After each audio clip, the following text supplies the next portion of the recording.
want to do that? Yes. Okay. Okay, we're a few minutes beyond where we hope to. I'll go ahead and start things off. Welcome subgroup members and members of the public. This is a discussion to focus on program management, funding, and budgeting. A very large undertaking in relation to the number of recommendations under the other headings. We've got about 45. Obviously, some of them are very easy to embrace and adopt. We found from our earlier discussion, though, the devil and God is in the details here, and it may require some additional time in meeting of this subgroup ahead of the next task force meeting, or maybe the next meeting will allow for more discussion. Rest assured that we're not just going to ram through these and look for everyone's blessing on what's laid out in the ASDSO report. So we have about 15 minutes. We've lost a couple for Luke as a technical expert to provide just some brief slides to set the stage for the discussion. And then we'll dive right into the recommendations and a little discussion of how we'll tackle them going forward. So let's go ahead. Yep, I'm going to stop sharing now, Luke, so that if you've got a presentation, you can go ahead and share. Thank you. Welcome, Luke. Thank you. All right, you should be seeing my screen momentarily. All right, so as Mark had mentioned, we're going to go quickly, brief overview of program management, funding, and budgeting. Not in a lot of detail, just kind of a conversation starter. So I'll try to go quickly to make up some time. Stop me if you have questions. So program history, and I'll go over briefly. The program really started in earnest in the late 1970s, following two very large dam failures in the United States that prompted, the FEMA National Dam Safety Program to get off the ground and start and encouraging states to also form programs. So, but really it was very limited in the beginning. It was just to inventory all the dams so we know where they are, some relative data about the dams. Certain ones of certain size were inspected by the Corps of Engineers or their consultants, and then we had the ability to permit construction of dams, but that's about it. We didn't have a lot of regulatory teeth until 1989, when the current dam safety, it was called the Dam Safety Act of 1989, but became Part 315. That really gave us the legislative and enforcement authority that we have today.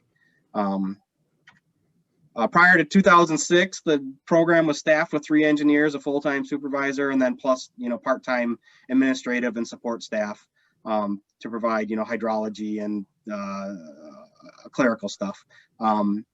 The program was actually suspended in 2015. It was eliminated from the state budget, and people got angry, and it came back about 6 months later. But it was with a pretty big decrease in general fund. And actually DNR agreed to, or was forced to pay for the administration of the program for their dams, because DNR is the biggest single dam owner in the state. They own, I think, about 250 to 300 dams. So, so for those 250, 300 dams, they pay a kind of a standing fee for administration of the program, plus they pay our program to do the inspections that are due in a given year. So we inspect all the DNR dams. They pay for that through an MOU. And kind of the breakdown is roughly 1/3, historically, roughly 1/3 of the funding from general fund, 1/3 from the MOU with DNR, and 1/3 from the FEMA federal grant to cover the administration cost of the program. But that budget level only supported 2 engineers plus a part-time supervisor and the same level of administrative support. So we lost an engineer in 2005 to when the program came back in 2006. And that's been relatively stable at those levels for the last 14 years until recently. So here's the current org chart. We're in Water Resources Division under Field Operations Support Section, which is Amy's section. And I just kind of highlighted us to show that's the dam safety program. It's Mario, Dan, and myself. Mario's the supervisor. He puts about half of his time to the program and half doing hydrologic study stuff. And then Dan and I are full-time engineers that do all the inspection, permitting, compliance enforcement, every EAPs, things like that. And that's our coverage map. Dan covers a lot more area, but about the same number of dams. This is all review. I think you've all seen this before. This is, where all the dams are located. about 825, 315, about 235, 307. That's the ones that we focus in on. So here's the budget from 2020. And you guys have all seen this before, I believe, if you're part of the last one. So, the total budget is about 350,000. You can see a little bit more came from the MOU than the general fund and the permit fees and the national program. But that's where it goes to. Most of the costs go directly to just staffing, salaries and fringe benefits. A little bit more to those other things there. And here's the breakdown over the last 6 years from 2015 to 2021. It's relatively stable until 2021. You'll see a big spike because we've got some approval to expand the program pretty significantly, which is awesome. So you see, you get about 100,000 or so from the federal grant. You get about another 110 to 130 from a DNR, and then 75 to 150 from the general fund and permitting fees. So then, but you'll see a huge increase in general fund in fiscal year 2021, where I think about 350,000 in additional general fund funding was approved for the program to help hire 3 new people. And I'll go into that. And here's the breakdown, just so you can see. It's roughly that 1/3, 1/3, 1/3 until fiscal year 2021, where a much bigger chunk comes from the general fund. And this was just a breakdown that our admin folks had put together. It's about 310,000 average over the last 6 years, supporting 2 full-time engineers. I think it's 2.6 FTEs total with the supervisor and the administrative support. And then fiscal 2021, we're adding three additional folks with that increase in general fund of 350,000. So that's allowed us to take some steps, since the failures, right? The total budget has doubled. We're going to get 3 engineers, which will bring the total on the program up to 5. The interviews are scheduled for the first position, which was kind of authorized right away, and then we have the 2 additional in the 2021 budget. And so we're going to advertise those soon. So we're also looking to, kind of a theme here that we've been noticing is that some of these recommendations from ASDSO, the program can probably just implement, on our own. We don't probably doesn't require a whole lot of input from the task force to flesh those out in more greater detail. So we're looking at those, trying to grab those low hanging fruit and do what we can now, and with this expanded staff to kind of implement some of those. But recognizing there's still a lot to do, and that this conversation is going to be going on for a while. I'll just breeze through these because we're going to get into these in depth. But the big ones were that the ASDSO recommended for the number of dams that we regulate and all the programs that we want to do around dams, it really would require 11 people, with a full-time supervisor, 3 senior engineers, 3 junior engineers, 1 technician, 2 full-time compliance staff, and 1 administrative assistant, with expanded roles of the supervisor. And then I won't go through these because I think we're going to go through them in detail. So I'll just breeze over these, and then we can get into it. Great, thanks, Luke. Let's pause for a minute. Questions, comments from subgroup members? Okay, great. Thank you. Well, let's dive in. Again, I think the charge for this task group, subgroup, is particularly challenging in light of the sheer number. What we ran into in the prior subgroup conversation is the goal this isn't the rules promulgation or the detailed writing process here. I think we got to kind of consider the recommendations and knowing that additional work will be done down the road, both with agency input and others. Luke talked about some of these are self-evident, I think, and we don't want to spend a lot of time. And so for purposes of trying to organize our discussion and make it most effective with the limited time, maybe we stop for a minute. And what I've assumed is that subgroup members have read through this and they have a pretty good knowledge of what the recommendations entail here. And rather than going through each of them, take a step back and say, are there some different areas here? They're under some headings: funding and budgeting, policies, procedures, human resources. Are there some particular headings that we really want to focus on first? Again, leave some of the minutia to agency staff. They know best and will save us some time. Or other thoughts on process and moving forward here? Mark, I think that's, I mean, the pieces that I don't really feel any need to get into is a lot of program supervision and management philosophies. I mean, that's predictable from ASDSO being a professional society, but you know, I don't really have much to comment on like work planning and meetings that they have, stuff like that. Great. Thanks, Brian. Others? I have a comment or two.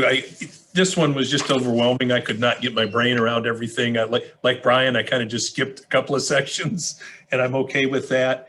I think it might be good for us to spend some time on what should funding incent, and I'm not sure that that really fits in any of these recommendations. So I understand that might not be our starting point, but I'd like to have a placeholder in there as well.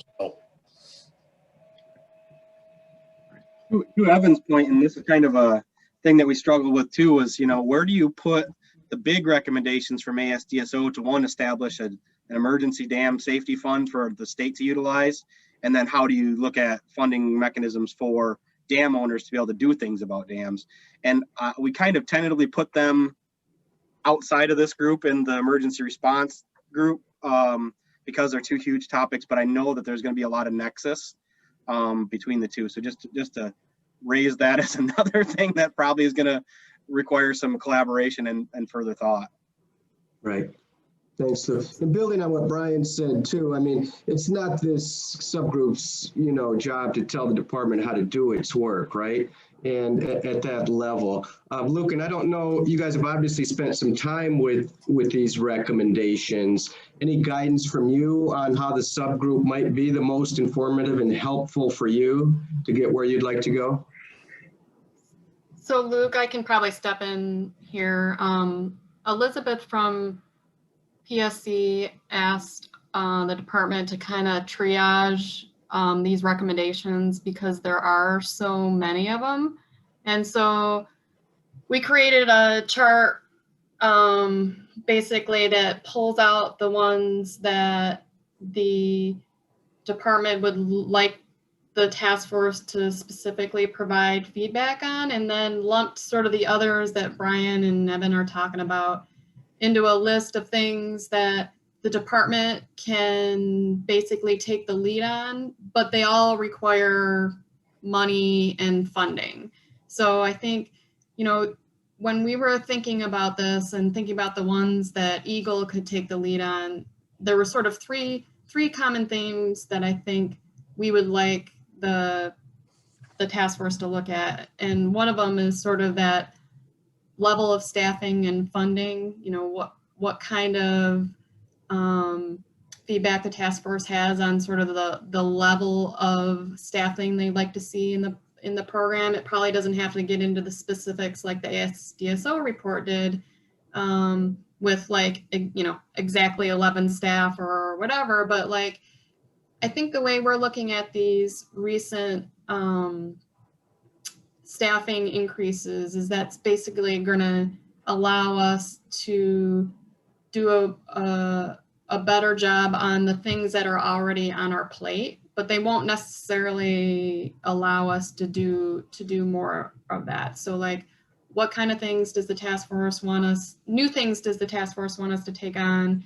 And then can they think about like what kind of funding might be able to be provided for that?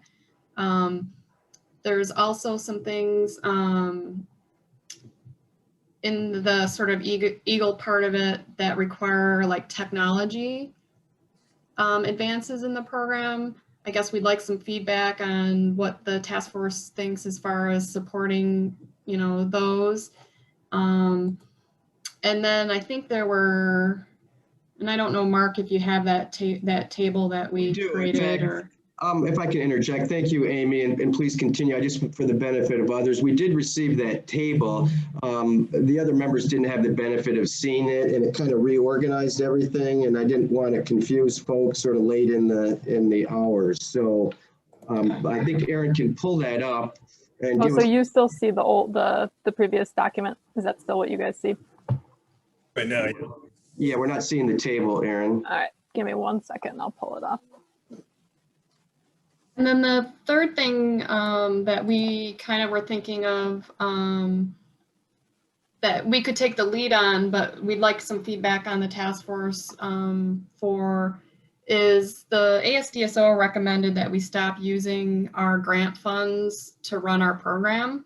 Most other states across the country do not do that. They use that money to actually like enhance their program, pay for database improvements, pay for other things. So that was sort of the third one that we identified. But you can see here, this chart, there's a list of ones on the left-hand side, including some of the stuff that Luke was talking about that I think it would be nice to start with those maybe, but I also think we do need feedback on some of these other things that are in the right-hand side. Great, that's very helpful, Amy. Thank you for that. And just to back up for a second, to clarify, when you say grant funds, can you clarify for people that may not be aware of what those grant funds are? Yeah, I think Luke mentioned it in his presentation. I'm going to hand it off to him. I don't think it's a significant amount of money, but we do support our current staff with it. Luke, how much money was that again? It's dwindled a little bit but it's been historically around $100,000 a year. It's down around 90 right now, but hopefully that'll rebound in the next couple of years. But just to piggyback that is, we use that primarily for staff salaries and fringes, whereas a lot of other states use it to get their staff to trainings or conferences and buy equipment, buy technology, invest in programs for dam owners like owner outreach and things like that. So I think that's the intent of the National Dam Safety Program. So it's the FEMA National Dam Safety Program state, grant funds. So and I think that's, a lot of the other states around us and throughout the country kind of use it to enhance rather than to fund the program. And that's right, when you develop the budget, that's what they say from FEMA, we want you to enhance your program with this, not use it to pay salaries, because that's supplant those responsibilities that the state ought to be doing anyway. There's always that tension between the feds and the state, or often. Fair enough. $100,000 really, it's all relative, but it doesn't sound like a lot of money to begin with. But maybe we can talk more about augmenting or how those might be enhanced. Great. Well, thank you for the input there. Here's the table that Amy was alluding to. And again, we didn't share it because we've only had it a short time and didn't want to confuse it, but it sounds like it actually will be a helpful tool for us. So I guess a way forward then here is, we can simply start at the top here under program management and start focusing on those things where the department would like that input from this group and ultimately the task force. Comments, questions, concerns from subgroup members? Mark, this is Brad, do you have anything, Brad? Do you have anything, Brad? I just want to make sure everybody gets a chance. I realized I didn't call on people before. Sorry, Brian, we'll get you back in. Nope, I'm good. Good. Jim, how about you? And any observations or comments just as we get rolling here? No, I'm good as well. Appreciative of the order put to this, but I have no questions. Yeah. Sorry about that, Brian. Go ahead. Oh, no worries. I was just, I know we're all kind of time crunched to get stuff out there. I'm good with addressing, whatever we need to. I would just say that in addition to some of the ones identified here and what we're looking at, I think the funding one, the idea of a loan program, which dams, who, and dam removal funding has quite a bit of discussion about private versus public benefits and responsibilities to sort through. And then I would just signal one small item additionally in this section is the concept of the inventory, the dam's inventory, and And I do have some expanded thoughts about, what Michigan needs to do there, because there's the focus here on the safety programs inventory. And that is really only that, right? It's the 315, it's the ones of a certain size that we know about. And so there's some other inventory needs that Michigan has as far as dams go. But those are some of the other ones I think, I'm most interested in diving deep. But as far as order and how you do it, Mark, however you think is best. Yeah. Great. Thank you. Last comment, I think I'm aligned with Brian. The thing that really struck me in the report is that what we're trying to do is reduce that portfolio risk profile. It's very clear from the last session I was in and some of our discussion already that we clearly need more information. We don't even know the design basis for most dams. So how would you decide where to throw money? We clearly need more staff to help with more information. Certainly, the idea of software support for the FEMA money or what have you is a scratch of the surface. But at the end of the day, it seems like we're going to have to, incent some of that risk, just, reduction in order to get stakeholder buy-in to changes that are going to have a dramatic impact on stakeholders. So I think we need to be conscious of that. And Brian alluded to that also. But Mark, I'll give it back to you to keep going. Yeah, thank you, everyone. A very helpful input. So why don't we, Aaron has pulled up this table here and we just kind of take it from the top. And again, I suspect there'll be some separate interaction of this subgroup between now and the next task force meeting, whether it's electronically or, via Zoom or whatever the case. So I don't want to give short shrift to this and recognize the importance of the work. So with that, why don't we just start with the top? We'll work through as many as we can. Questions or comments, please, interject. But let's start here with number 1, adopting a risk-based approach to manage the program, using a portfolio risk assessment program for regulated dams.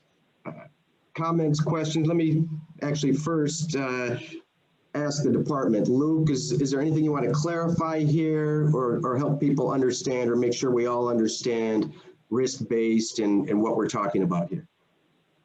Sure. I think just a couple comments is that, in the parenthesis there, there is a kind of procedure for developing a portfolio risk assessment for your dam inventory in states, and several states use that, developed by ASDSO, and some states kind of do their own thing. But I would encourage the folks to kind of seek that out and go through it and see if that would fit our needs, or if we think that we need to come up with our own strategy or modify it to fit our needs. But really all that is the ranking tool, right? That's to say where the highest risk and consequence are, and you should focus your efforts on starting from the top and working your way down. So that's really just, the purpose of that, which, gets us into the next conversation of how to do all that stuff. But great, thanks. So one question or clarification. So obviously it's dam safety. Something that came up in our past subgroup is ecological impacts and how that seems to be kind of being muted in some of the conversations here.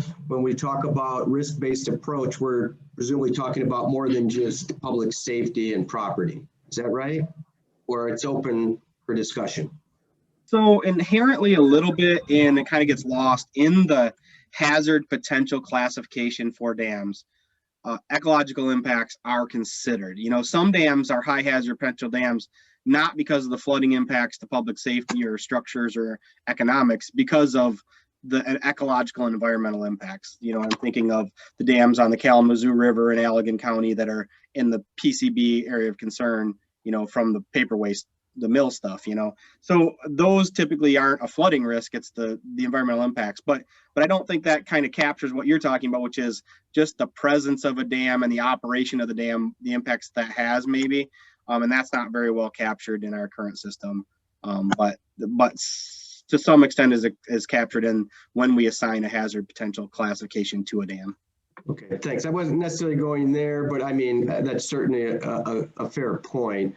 But I guess suffice it to say a risk-based approach, as it has evolved and contemplated, could consider those things, whether it's as a result of a failure, the ecological impacts, or just, impacts for the existence merely of a dam and blocking fish passage or whatever the case, sedimentation, rates.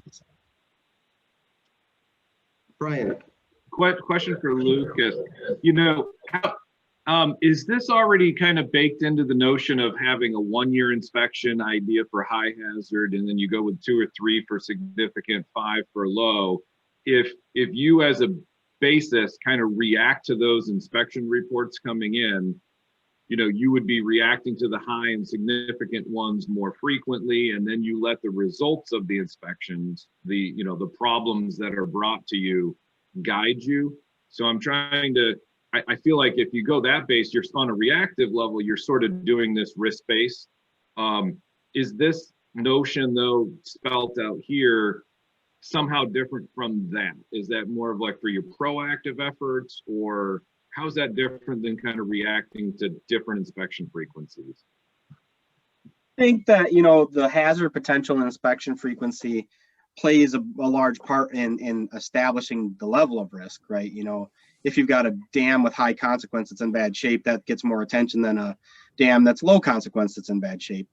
But I think this was, I think more so this was to formalize the process, right? To not just take a truly reactive triaging as we have time approach to compliance and enforcement, but to put it all out there. Here's the worst ones. You know, we need to be proactively working with the owners and working down this list until we've reduced the risk to an acceptable level. And I think that, you know, that would have to do with, you know, obviously we're taking a look at the highs and significance more frequently because they have greater consequence and they need to be looked at.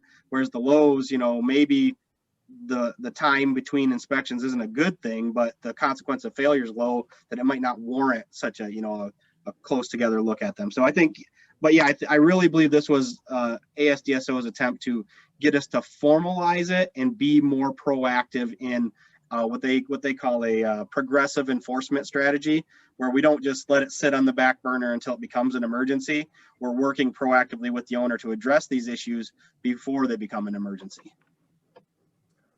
Great. Yeah, I appreciate that. Thank you. It's I guess it really does cut across to where we go and what we recommend for that enforcement escalation. You know, you know, I know that's cuts across different committees, but if we were to make a very objective criteria for, you know, hazard class inspection results, and it, you know, you had very clear enforcement actions precipitated, you know, that might not, you know, that combined with a more frequent inspection schedule for those high risk ones, it might combine to just kind of lay the path that you will, you know, spend more time on the problem ones. But I think you've helped me kind of understand the concept that was here. So I'll leave it there.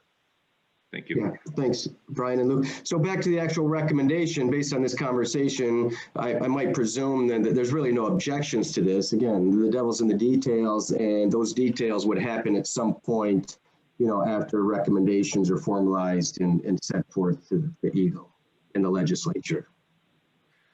Yeah, I mean, I might spend a little time with anybody who's interested in putting some prongs on that fork. I'm going to provide a counterintuitive thought on risk management, and it's not always worst first. When we're in a situation like this, you must focus on some really bad crap, but it's no different than your car. You know, I got a new car. I don't need to change the oil. It's fine.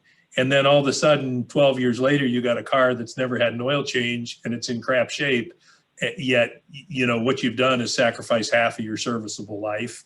So there's a little bit more to it than that. And I think that's where the inventory, and then building on inventory software with software that collects the right information to reduce risk. I think I'll leave it at that. But there's a lot more to risk, and certainly, as people have mentioned, some of that is sprinkled around these other recommendations. You know, relooking at design basis and all. I'll leave it there. Yeah, excellent point. I mean, the old adage, you know, an ounce of prevention, and it's not risk-based is not necessarily worst first. So you got to have an element of that when you're here, though. I've been through this with road management programs and this, that, and the other, you know. So all good. Okay, great. Thank you. Can somebody answer real quick the tie, because what Evan just mentioned piqued my interest on asset management. Yep. Asset management of the assets itself in order to minimize risk. So is asset management covered elsewhere in here, or does there need to be a tie here? I didn't see the words in the report, Brad, and I put that in my comments. I see that fitting within risk management personally, but I'm a geek in that area, so I didn't really even dive in there right off the bat. And it's relevant to note that the Watershed Asset Management Council is A, unfunded, and B, even before they were unfunded, said, we don't have the capability to do anything other than linear assets as just a serviceable bite up front. But it is logical that dam safety and dam asset management, has some sort of roll up at the state level that's appropriate. You don't need all the nuts and the bolts, but inventory, for example, is a good starting place. Yeah, it is a great observation, and I do recall a reference to asset management in one of the other areas, and I don't know if it was legislation, but we'll circle back on that and maybe draw that out in our next conversation. Okay, let's keep moving here. Let's talk a little bit about funding. The next one has to do with the revolving loan program to provide funding. I think this cuts a couple of different ways. I think Brian mentions public versus private, but let's spend a little time talking about this and how the subgroup members feel about it.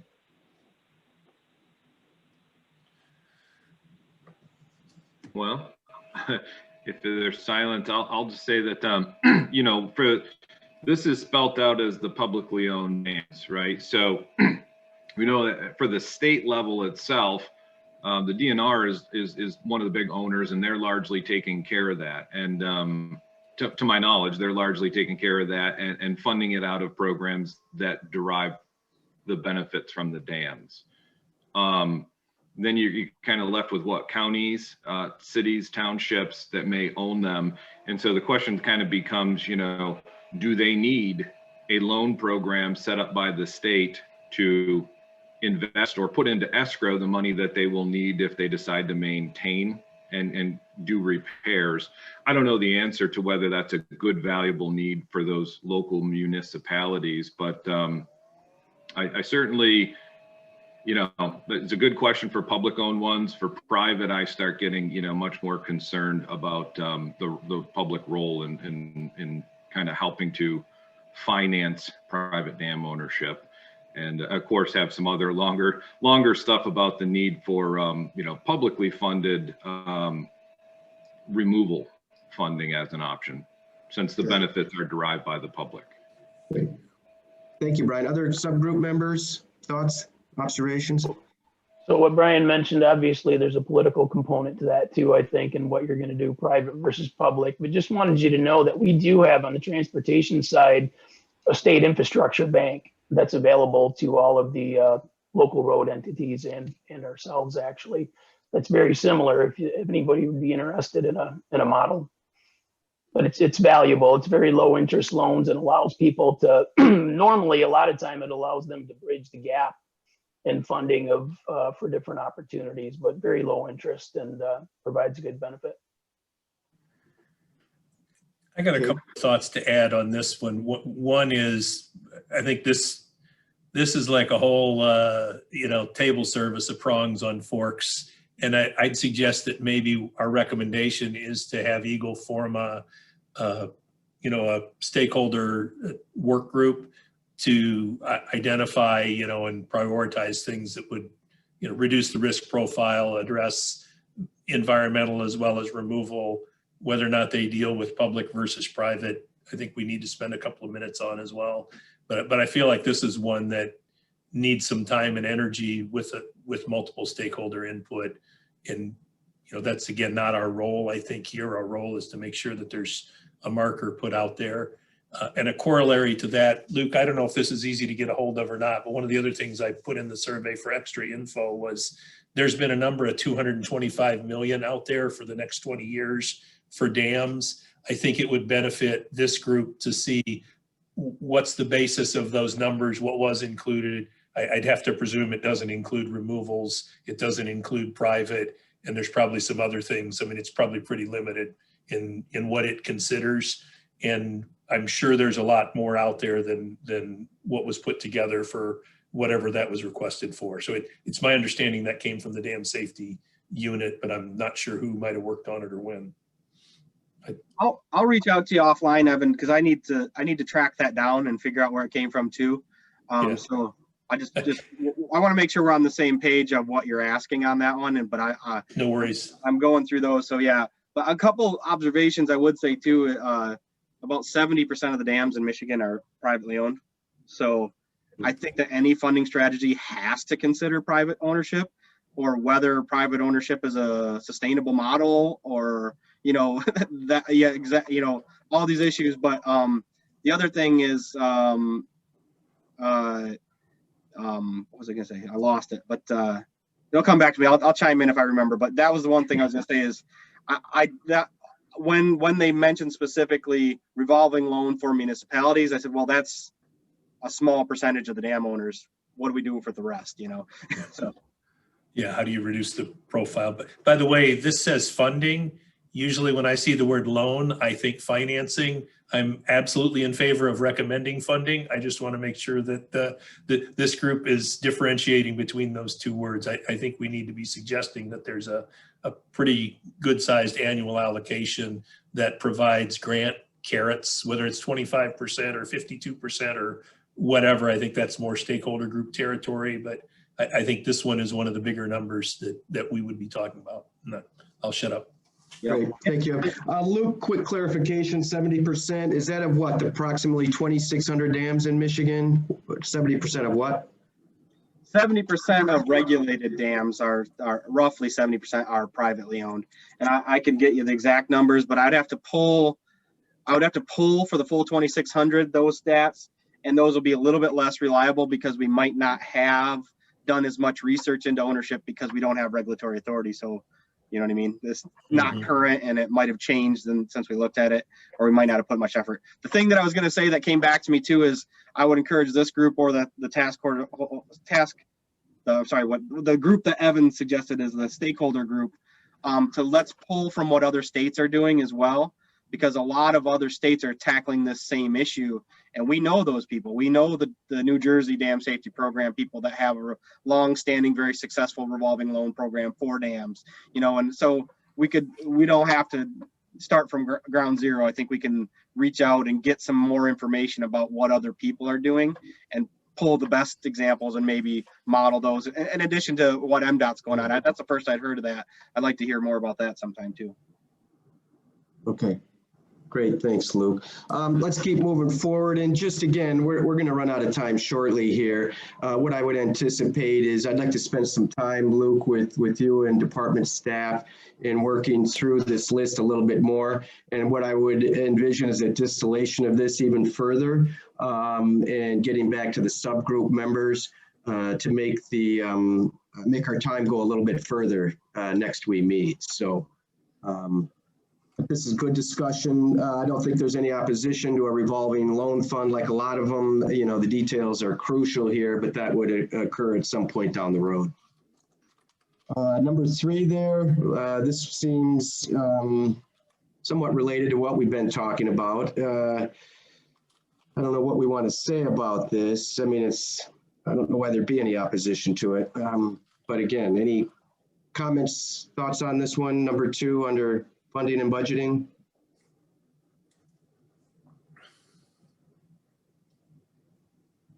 I mean, at a very high level, it's what we're talking about getting to, whether it's, risk-based or what have you. Yeah, we might extend that to just suggest that a pilot for inventory and data management program might start with those agencies. Hey, look, we're doing it ourselves. Therefore, you shouldn't be afraid of what we're asking of you, kind of thing. Okay, good. Let's move on to the next one, Aaron. I think that would be, yeah.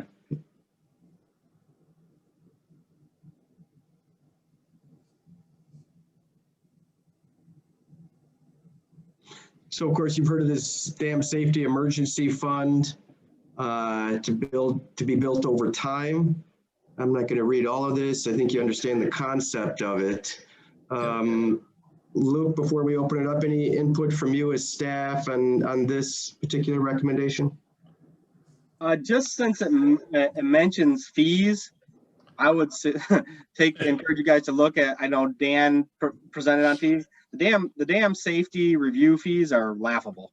It's a couple $100 here and there. So, I mean, it's not going to fund a multi-million-dollar emergency fund. So, but so whether that means we increase fees, implement annual fees, or look at other funding sources, you know, I think is a great idea.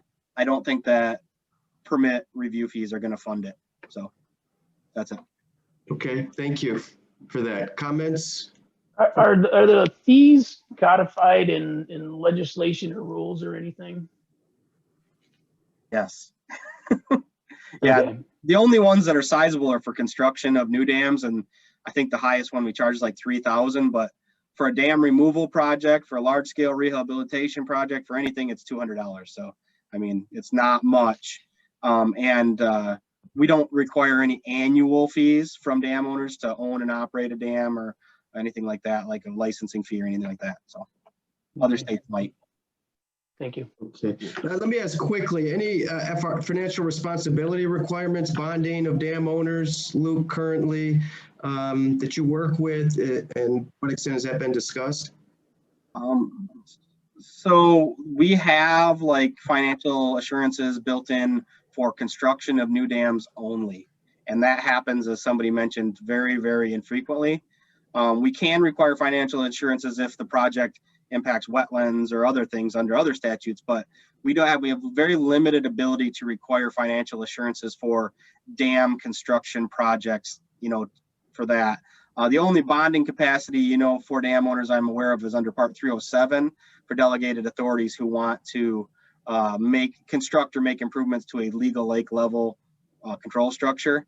They have the ability to, you know, bond that, you know, through the delegated authority. And I think that's getting expanded, which is a good thing. So it was 10 years prior. Now it's 40 years, or will be 40 years if that gets signed into law. Okay, and that's More financing than providing a financial assurance if something goes south. Yeah, I mean, it just strikes me, I mean, the obvious question is, rather than, you know, fees going to that, I mean, owners should, you know, be on the hook and be able to provide those financial assurances if in the event of a failure. And I don't know how that fits into this recommendation and what we might do with that. Well, Mark, I think that's what we got to do. You know, I mean, I think we got to talk about the insurance and bonding concepts to get to the notion of an emergency fund, whether we actually need to do that separately or whether the need is taken care of differently. But, you know, this is sort of, you know, a little bit of a tragic thing to say we want to take excess permit fees and put it into that fund when they haven't paid for any portion of our current staff, which we've all recognized now is not nearly as large as it needs to be. So it's sort of kind of an out of tune with creating the solution to achieve these things. Right. Yeah, thanks. We might consider there needs to be an initial outlay to start the pot, you know, even if it's not anywhere near adequate for a response. I mean, you really don't want to start out with $752 in year one, you know, even if it's only a token couple million plugged in there, you know. Treasury can borrow against it, who knows? That does bring us to high noon, and being respectful of your time in our agenda today. A very good discussion, obviously somewhat abbreviated. Again, I would propose that we adjourn today. I'll go back. I want to spend some time with the agency and the recommendations and maybe a further distillation. And rather than maybe verbatim recommendations, ASDSO, maybe this kind of morphs into the subgroups recommendation under different headings that are much smaller, but capture most or all of what the ASDO has suggested should occur. So let me stop there. Just a couple minutes for input from members here, how you're feeling, thoughts for the good of the order, anything, how we can make this more efficient. I think that we've got a lot of outstanding requests for additional data, and I'm doing so I apologize, Evan. I'm not ignoring you or No worries. the other folks that put that together, but this was kind of priority number one, was get this meeting going. But now in the following weeks between this meeting and the next meeting, I think we'll have the ability to do that really heavy lifting, deep dive into the data and start thinking about creative solutions, right? So I will get that stuff, you know, compiled and over to you guys, and anything you need, you know, don't, you know, if you want some other data, just let us know. We'll get it to it. We'll get to it and get it to you guys, either through PSC or directly. I don't mind, however you guys want to handle it. Great, thanks, Luke. Yeah, special thanks to you and Amy for joining in here. It certainly helps our conversation and makes our job easier. So with that, again, I appreciate your time. We will be in touch, and I think it's been a very good interaction and discussion today. So thank you all. Thank you. Thank you, Mark. Thanks, everybody. Yep.